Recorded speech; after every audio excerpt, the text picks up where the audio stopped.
Anthony Lefoy.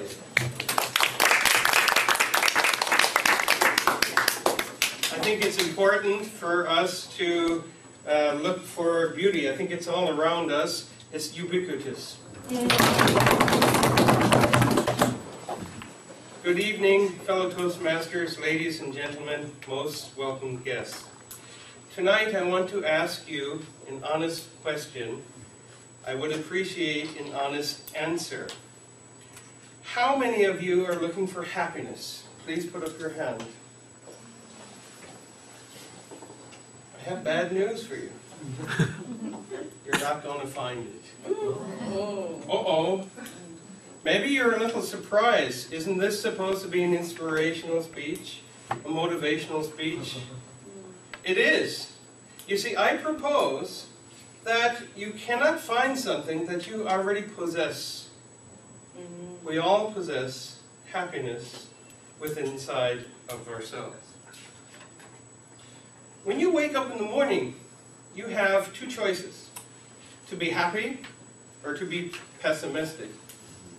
For me, I choose to be happy, but it hasn't always been easy, and I still struggle with it.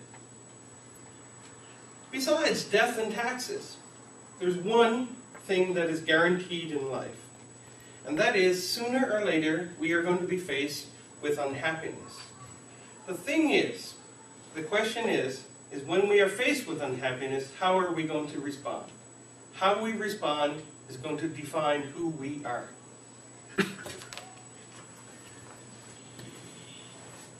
Do you have, when you grew up, did you have a very happy childhood? Anybody? Did you have a pretty happy childhood? Maybe most people are there. Did you have an unhappy childhood? For myself, I believe up until middle school, I was pretty happy, but things changed. In middle school and high school, my parents started to argue a lot. They fought often about money and about my father not spending enough time at home. Sometimes things were so bad that one of my parents would probably just leave the house for a day or two on end. You can imagine how that affected myself and my sister. To say that we had low self-esteem at that period of time would be an understatement.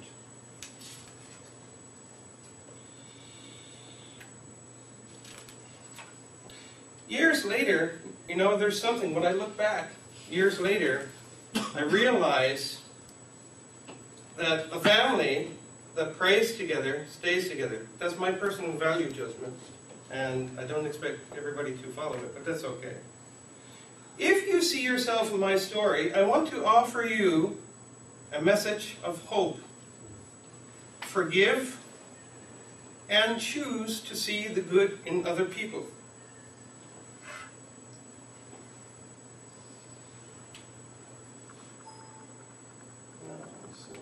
There we go. Isn't it beautiful? What is it? Flower? It's a rose, but it's also painful.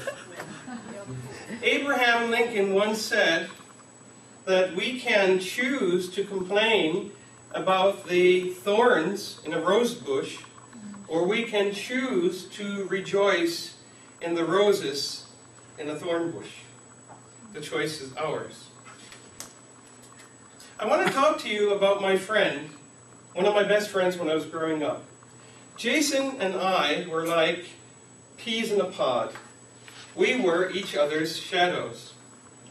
We went to elementary, middle, and high school. We hung out in school. We hung out outside of school. And we also got in trouble. I always remember my friend for being the joker that he was. If you saw his face, his smile, you would understand what I mean. I'll never forget the time that myself and Jason switched the male and female change room signs on the very day that there was a girls' basketball game. The screams that ensued. Ah! And we were just around the corner laughing. Yes, back then it was funny, but maybe now it wasn't. But you know, there was something I didn't know about my friend until years later at his funeral. And it was that when he was very young, his parents divorced. But you know what? Even though he came from a broken family, nobody knew it, because he was always happy. He wrote poetry. He had a positive outlook in life. He had many friends. So, at his memorial service, many people cried, not for loss of a friend, but for a loss of a life that was cut short. Yes, my friend, he was swept away out to sea by an unpredictable wave, but my memories of him haven't been swept away. Ladies and gentlemen, in life, when things start getting rough, I want you to follow the examples of these two people that I'm going to show you. We can learn a lot about happiness and optimism from these two people.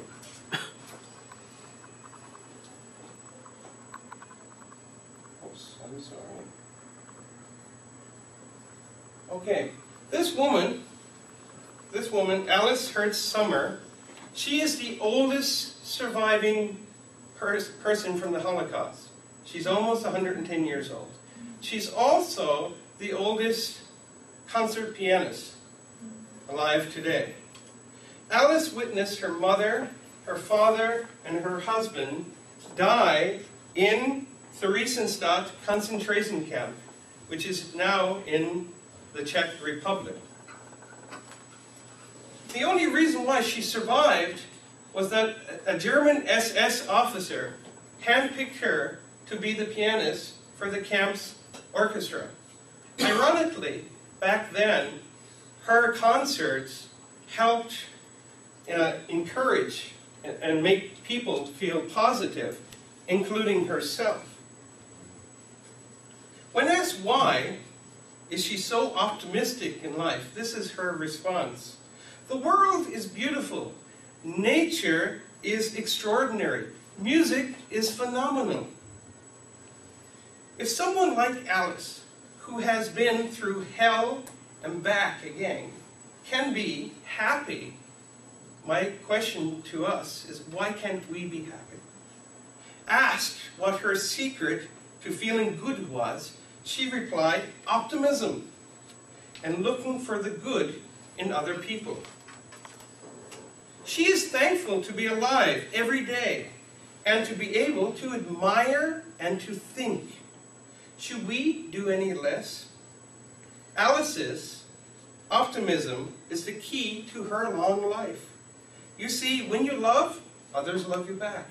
When you give, others give back to you as well, too. This person, I'm sure you've read his book. Is he any different than us? Yeah, physically he is.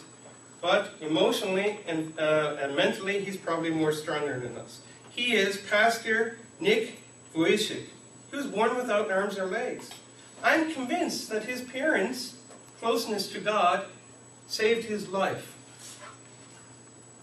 Now, he is a renowned motivational speaker, a writer, a pastor, a husband, and a father. Nick appropriately said one time, in life you have a choice, to be bitter or better. Choose better. Forget about being bitter. Ladies and gentlemen, I want you to rewrite your lives. I want you to try the three of these suggestions that I give to you. 1, be grateful for what you have in life. 2, love. And 3, forgive.